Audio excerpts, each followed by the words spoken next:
Oke,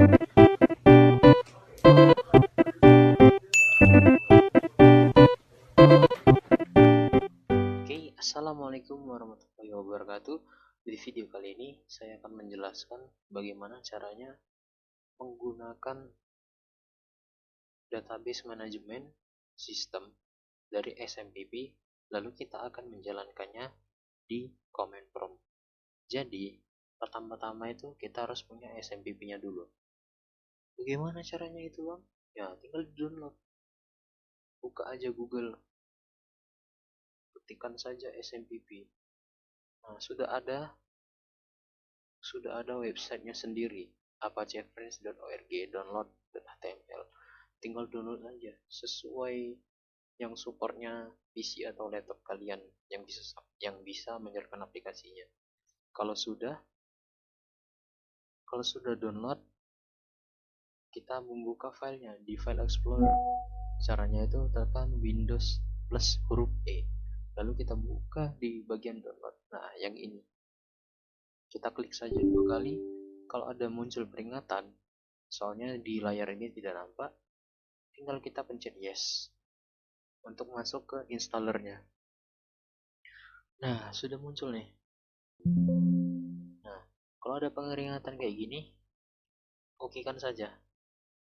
Nah, kalau udah masuk di sini, ini kita tinggal next next next aja, nggak usah ada yang diubah sama sekali. Nah, karena saya sudah ada menginstal, maka saya tidak perlu menjalankan ini lagi, tinggal kita buka aplikasinya saja.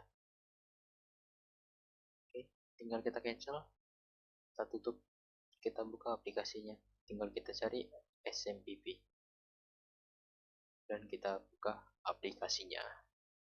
Oke, setelah seperti ini, kita jalankan saja. Kita start di bagian Apache dan MySQL. Kita start. Nah, setelah warna hijau bisa kita minimize, lalu kita open CMD. Caranya itu bisa dari Windows plus R dan bisa juga dari tombol Windows. Kita cari nama aplikasinya, tinggal ketikkan saja CMD, maka akan muncul seperti ini. Nah, kita langsung buka CMD, tinggal pencet Windows plus R dan kita ketikkan CMD, lalu kita langsung pencet enter. Nah, sudah masuk ke tampilan command prompt. Lalu pertama-tama kita ketikkan di mana file yang menyimpan XMPP-nya. Jadi tadi kita menyimpannya di bagian repository C. Nah, jadi tinggal kita pindah ke repository C, masuk ke dalam SMPP. Caranya adalah ketikkan saja cd c.2 slash XMPP sesuai nama foldernya, lalu kita ketikkan mysql slash bin, lalu kita enter. Nah, setelah kita pindah seperti ini, lalu tinggal kita ketikkan mysql -u, baru ketikkan root, tinggal di enter saja. Nah, sudah welcome. Lalu hal yang kita lakukan adalah membuat database. Caranya adalah create database, namanya bebas ya, create database, namanya bisa apapun. Kita buat di sini db underscore belajar. Nah, titik komanya jangan lupa. Sudah. Nah, setelah seperti ini, query oke, kita masuk ke database-nya. Caranya itu adalah ketikkan use, ketikkan nama database yang sudah dibuat, db underscore belajar, di koma. Nah, sudah masuk ke db belajar, lalu kita buat tabel. Caranya itu tinggal kita ketikkan sintaks create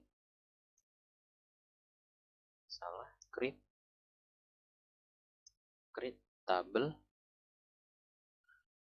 Tabelnya apa namanya? Tabelnya kita buat siswa. Jadi komen jangan lupa, kita enter. Error, a table must have at least one column. Nah, seperti ini kita tidak bisa membuat tabel secara langsung. Kita harus menambahkan kolom-kolom yang ada di dalamnya. Lalu kita ketikkan saja ulang tabel mahasiswa, titik komanya jangan dihapus, kita buat saja tutup kurung seperti ini. Nah, di dalam kurungnya kita ketikkan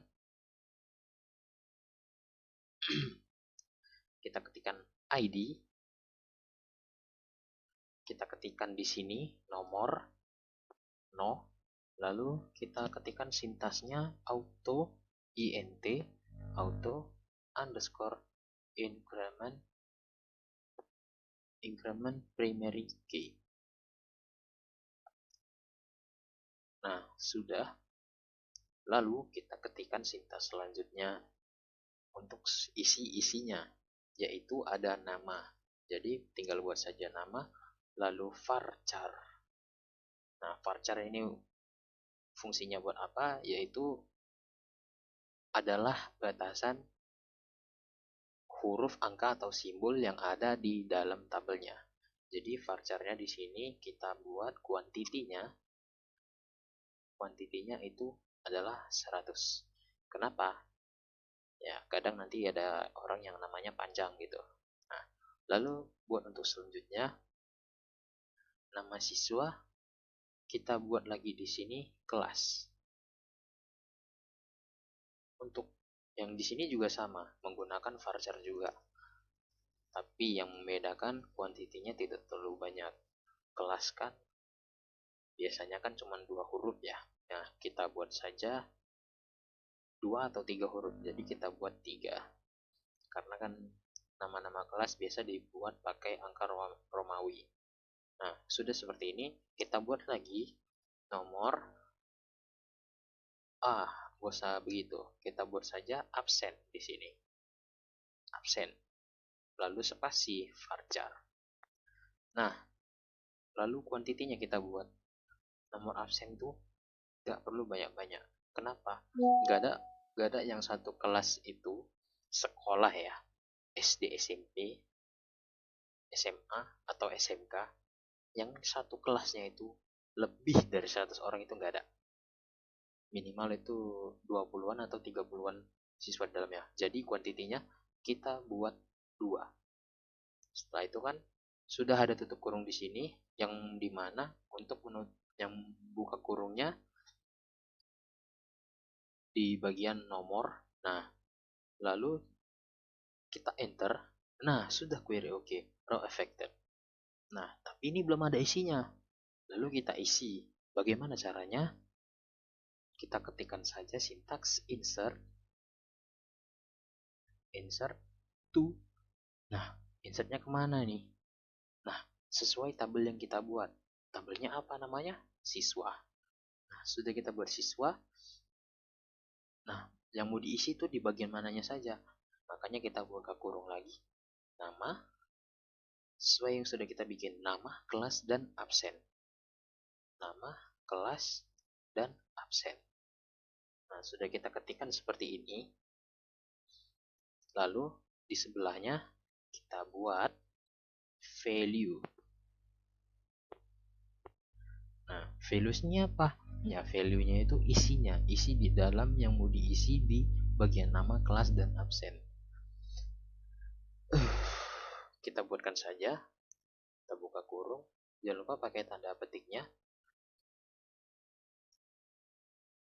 Di depan bagian nama, kelas, dan absen. Nah, di bagian nama kita buat saja namanya Yanto. Mau huruf besar, huruf kecil, terserah. Nah, Yanto. Lalu kita buat kelasnya. Pertama-tama kita akan buat dia berada di kelas 3. Ketikkan saja III. Ya, kalau untuk angka Romawi kita tahan shift, pencet huruf I 3 kali. Nah, kelas 3. Lalu untuk nomor absennya dia ada di urutan 22. Nah, setelah itu kita pencet titik komanya, lalu kita enter. You have an error in SQL syntax the manual.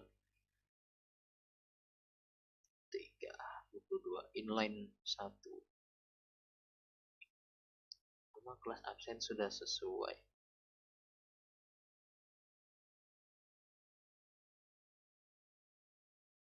Saya cek dahulu.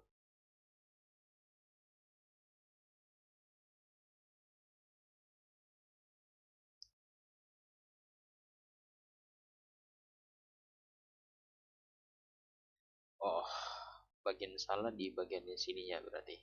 Kayaknya nggak boleh pakai huruf besar. Nah, kita buat seperti ini saja. Kita coba kembali. But what the hell, boy? Aduh, saya salahnya di bagian sini. Nah, insert into mahasiswa. Lalu tinggal kita enter saja. Kita kembali lagi kemari, gunakan tombol kontrol dan panah. Nah, sudah di sini, kita enter. Nah, sudah bisa tuh. Query OK, one row affected. Nah, kalau kita mau nambahin laginya gimana, Bang? Ya, tinggal kita buat lagi. Insert into siswa. Lalu ya, yang tadi, apa aja isinya? Nama, kelas, dan absen. Sudah itu, kita values lagi. Values-nya. Kita mau buat namanya siapa? Nah, ada Yanto, ada Joko. Nah, kita pakai huruf besar ya nama ya. Nah, kita buat lagi. Nah, di bagian nama sudah terisi namanya Joko. Kelasnya berapa, Bang? Nah, untuk si Yanto tadi kita buat kelasnya dia berada di kelas 3. Nah, si Joko kelas 2. Nah, ini anggap saja ceritanya lagi kesalahan data. Salah nulis data lah berarti. Nah, lalu untuk nomor absennya kita buat dia berada di nomor 15. Kita tanda petik lagi, lalu kita tutup kurung, titik koma. Lalu kita enter. Nah, sudah. Lalu, bagaimana cara melihatnya? Bagaimana kita cara ngerit datanya, cara kita membaca datanya, yaitu kita ketikkan sintaks select bintang lalu from siswa titik koma jangan lupa, lalu langsung kita enter.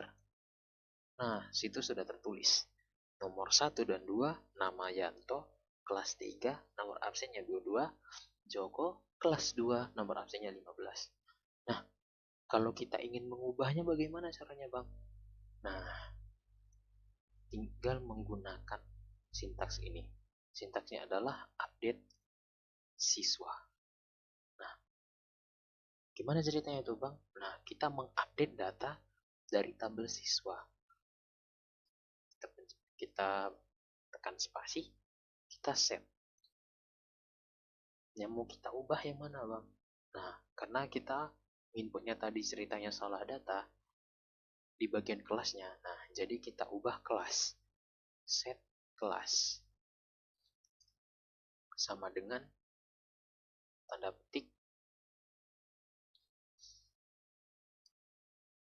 kita set dia berada di kelas 5. Yanto dan Joko akan kita ubah ke kelas 5. Lalu kita ketikkan juga where. Nah, dia di mana? Kita ambil dari nomor absennya saja. Where absent. Where absent sama dengan tanda petik nomor absennya si Yanto berapa yang mau kita ubah. Nomor absennya nomor 22. Nah, tinggal kita titik koma lalu kita enter. Kalau tidak bisa, mohon maaf, saya juga mencoba.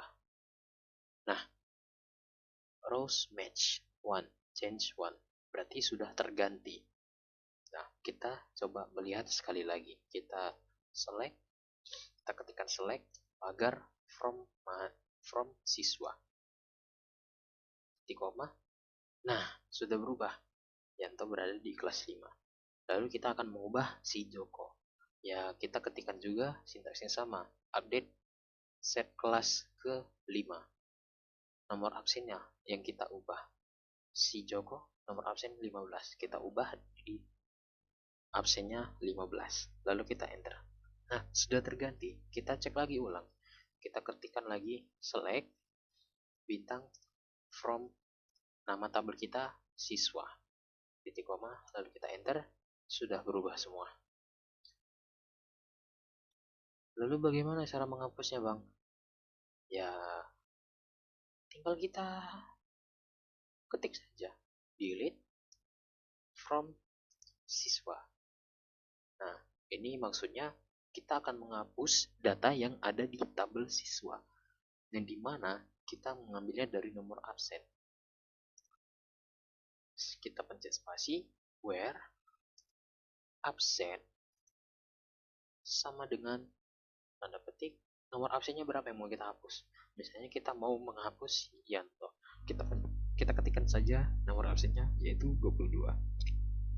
Kita titik koma lalu enter. Sudah, query oke, one row affected. Kita cek sekali lagi, select bintang from siswa. Titik koma, enter. Sudah terhapus. Nah, untuk keluar dari MySQL-nya cukup gampang. Bisa kita ketikkan sintaksnya adalah exit. Titik koma, lalu enter. Lalu kita akan kembali ke repository. Oke, begitu saja video kali ini. Terima kasih sudah mau mendengarkan, dan saya juga mohon maaf jika ada banyak yang salah, ya karena saya juga mencoba. Kita sama-sama belajar di sini, kita sama-sama mencoba. Bagi kalian yang di rumah yang ingin mencobanya, oke, segitu saja. Terima kasih. Wassalamualaikum warahmatullahi wabarakatuh. Peace.